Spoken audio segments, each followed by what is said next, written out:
ಮೈಸೂರು ಹುಲಿ ಸ್ವಾತಂತ್ರ್ಯ ಹೋರಾಟಗಾರ ಟಿಪ್ಪು ಸುಲ್ತಾನ್ ಅವರ ಜಯಂತ್ಯೋತ್ಸವ ಆಚರಿಸುವಂತೆ ಆಲ್ ಇಂಡಿಯಾ ತಂಜೀಮ್ ರಾಜ್ಯ ಸಲಹೆಗಾರ ಮೌಲಾ ಮುಲ್ಲಾ ಸರ್ಕಾರಕ್ಕೆ ಮನವಿ ಮಾಡಿಕೊಂಡರು. ಪತ್ರಿಕಾ ಭವನದಲ್ಲಿ ಪತ್ರಿಕಾಗೋಷ್ಠಿಯನ್ನು ಉದ್ದೇಶಿಸಿ ಮಾತನಾಡಿದ ಅವರು, ಈ ಹಿಂದೆ ಸಿದ್ದರಾಮಯ್ಯನವರ ಸರ್ಕಾರವಿದ್ದಾಗ ಟಿಪ್ಪು ಸುಲ್ತಾನ್ ಅವರ ಜಯಂತ್ಯೋತ್ಸವ ಆಚರಣೆ ಮಾಡಲಾರಂಭಿಸಿತು.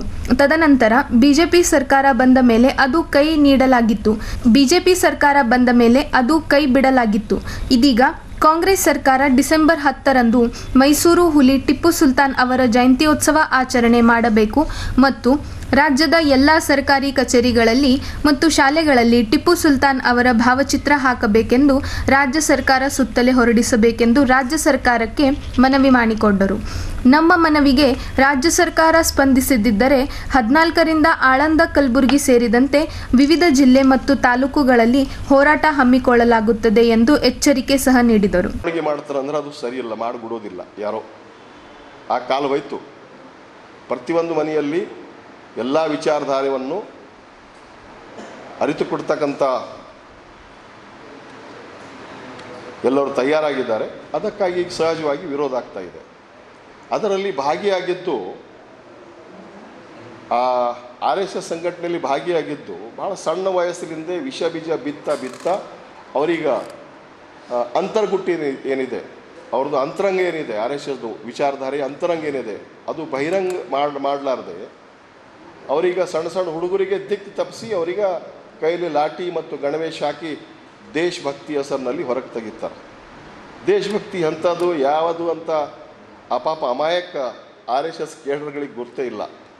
ಕೆಲವೇ ಜನ ಏನಿದೆ ಅದಕ್ಕೆ ಅಂತಿಮ ಸ್ವರೂಪ ಏನಿದೆ ಅವರೇ ವಿಷಭರಿತ ಸಮಾಜ ನಿರ್ಮಾಣ ಮಾಡೋದು ಏನು ಅಂತರಂಗ ಇದೆ.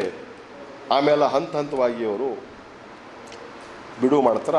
ಅದೇ ಮಾನಸಿಕತೆಯವರು ಟಿಪ್ಪು ಸುಲ್ತಾನ್ ಅವರ ಚಾರಿತ್ರ್ಯವನ್ನು ಕಲಂಕಿತ ಮಾಡೋದು ಪ್ರಯತ್ನ ಮಾಡಿದ್ದಾರೆ. ಎಲ್ಲಿನೂ ಕಲಂಕಿತ ಮಾಡಲಿಕ್ಕೆ ಅವರಿಗೆ ಅವಕಾಶ ಇಲ್ಲ. ಅವ್ರ ಚಾರಿತ್ರ್ಯ ಸುದೃಢಿದೆ, ಸಮಾಜ ಹಿತಕ್ಕಾಗಿದೆ. ಅದ ಕಾರಣಕ್ಕಾಗಿ ನಾವು ಆಲ್ ಇಂಡಿಯಾ ತಂಜೀಮ್ ಇನ್ಸಾಫ್, ಇದು ದೇಶದಾಗಿರ್ತಕ್ಕಂಥ ಮೈನಾರಿಟೀಸ್ ಎಲ್ಲ ಮೈನಾರಿಟಿಯನ್ನು ಸೇರಿಸಿ ಜೈನ್, ಬುದ್ಧ, ಕ್ರಿಶ್ಚಿಯನ್, ಮುಸ್ಲಿಂ ಎಲ್ಲರನ್ನು ಸೇರಿಸಿ ಈ ಸಂಘಟನೆ ನಡೀತಾ ಇದೆ. ಮತ್ತು ಈ ಸಂಘಟನೆ ದೇಶದಾಗ ಏಕೈಕ ಮೈನಾರಿಟಿ ಸಂಘಟನೆ ದೇಶವ್ಯಾಪಿ ಇರ್ತಕ್ಕಂಥದ್ದು. ಈ ಸೆಕ್ಯುಲರ್ ದಿಕ್ಕಲಿಂದ ಎಲ್ಲ ಸೆಕ್ಯುಲರ್ ಜನಸಮುದಾಯಕ್ಕೆ ತೋಂಡಿ ಹೋಗ್ತಕ್ಕಂಥ ಸಂಘಟನೆ. ಈ ಸಂದರ್ಭದಲ್ಲಿ ಸಾಜಿವ್ ಅಹಮದ್ ಭಾಕ್ರಲಿ, ಜಮಾದಾರ್ ಶಾಹೀನ್ ನಫೀನಾ ಪತ್ರಿಕಾಗೋಷ್ಠಿಯಲ್ಲಿ ಉಪಸ್ಥಿತರಿದ್ದರು.